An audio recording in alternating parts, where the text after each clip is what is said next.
Discretion is advised.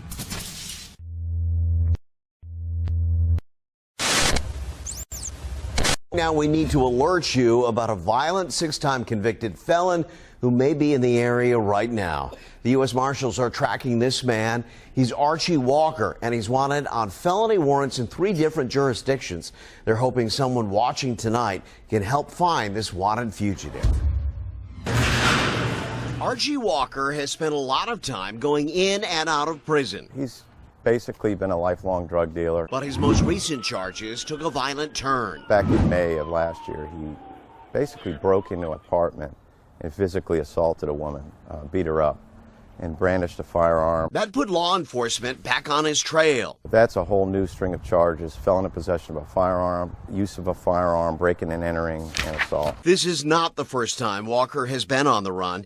The U.S. Marshals Fugitive Task Force tracked him down back in 2014 for distribution of cocaine. It took us a while to find him. When we did, he was hiding in a closet, with a blanket over him. So he's definitely running from these charges. Investigators don't believe he's run far. I don't think he has anywhere to go. This is where he's from. He's from that Petersburg area, Tri-Cities area, and I think he's just laying low with other people like him. His last known address is here on Colonial Ridge Apartments in South Chesterfield. His job as a drug dealer, that's all he's ever done, and that's all he's ever been arrested for, and it's probably what he's doing now. Walker is best known on the streets as Smooch, and has so far been able to stay off police radar. So they're not going to be living at any legitimate address, driving any car registered to them. The U.S. Marshals are hoping someone has information that leads them to Walker. Where he's hanging out, who he's hanging out with, what cars he's been seen with. And as long as he is still on the streets, his victims still live in fear that he may strike again. Next time,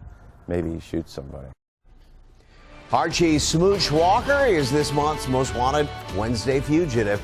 And if you believe that you've seen him or have any information on his whereabouts, U.S. Marshals want to hear from you. They have a 24-hour tip line. It's anonymous, and there could be a cash reward if your call leads to an arrest. That number, 1-877-926-8332 or 1-877-WANTED-2. Breaking news, nigga. Some breaking news. Facts don't care about your feelings. You niggas are crazy! Your mama black. That's racist!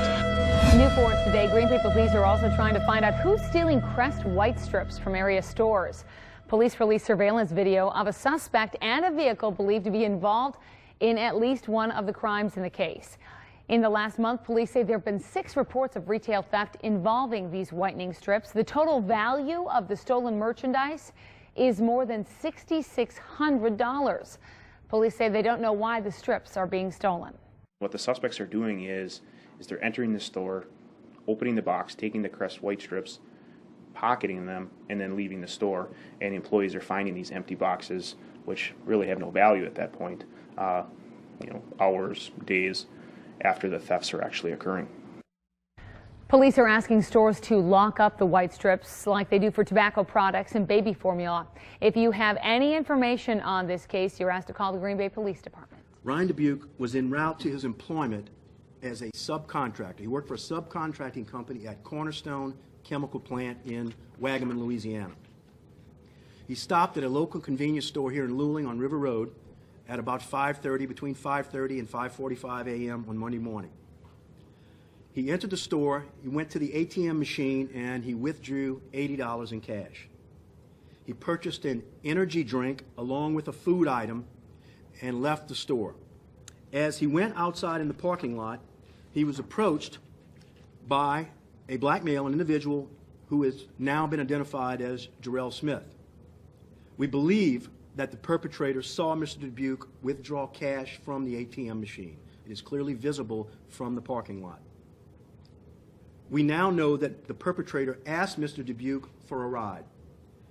Video surveillance showed the perpetrator get into the passenger side of Mr. Dubuque's vehicle for that ride. Shortly thereafter, the truck with Mr. Dubuque driving was seen heading off on River Road at about 6 a.m. eastbound in what would be the direction of Cornerstone Chemical Plant. We have reasons to believe that Jarrell Smith shot and killed Mr. Dubuque shortly after they drove away from the The Fort convenience Madison Police Department is asking for your help to find armed robbery suspects. Police said that this incident happened Saturday around 3 a.m.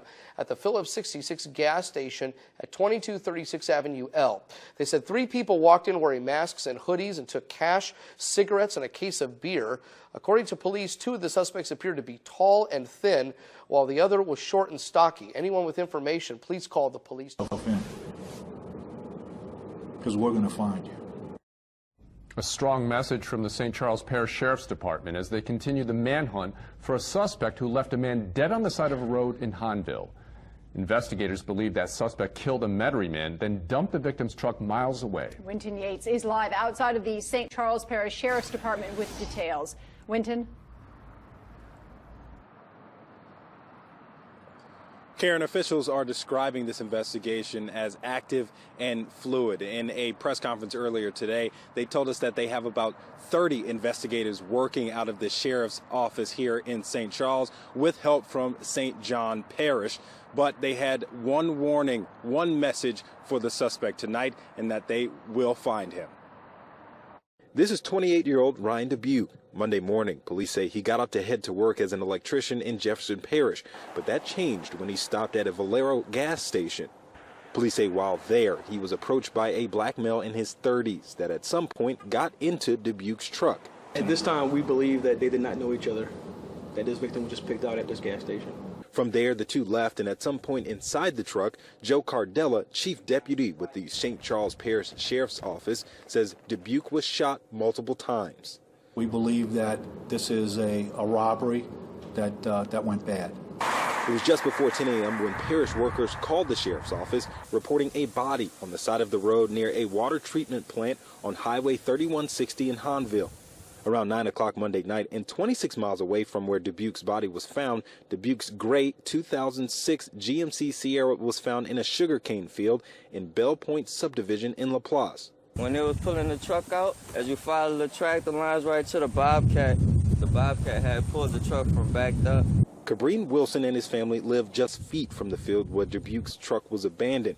He was shocked to hear the crime the truck was connected to. Cause this the country, like, you know, I'm from the city, but you know, nothing like this don't be happening back here. So it was crazy. Now, dozens of officers across 2 parishes are on the hunt for a man who they believe took this 28-year-old's life and left him lifeless on the side of the road. Turn yourself in,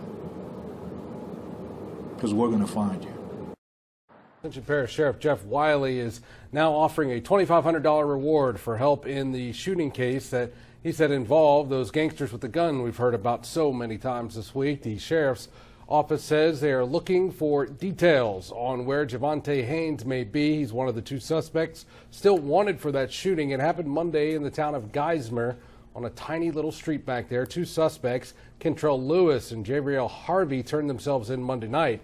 As of last check, the victim is still in critical condition. Senator Troy Brown today pled no contest to the battery charge against him in Orleans Parish. That means he admitted to punching his so-called side friend after the Bayou Classic last November. Katie Moore joins us live outside of criminal court where Brown entered that plea this morning. Katie? You know, this case involves Troy Brown and his girlfriend. He entered that no contest plea here in Orleans today, but he also has a case up in Ascension Parish involving his wife. And it all begs the question, what does this mean for his Senate seat? State Senator Troy Brown pleaded no contest today to punching his girlfriend of 10 years in the face at the Hyatt Regency Hotel after last year's Bayou Classic. Legal experts say it's the same thing as a guilty plea.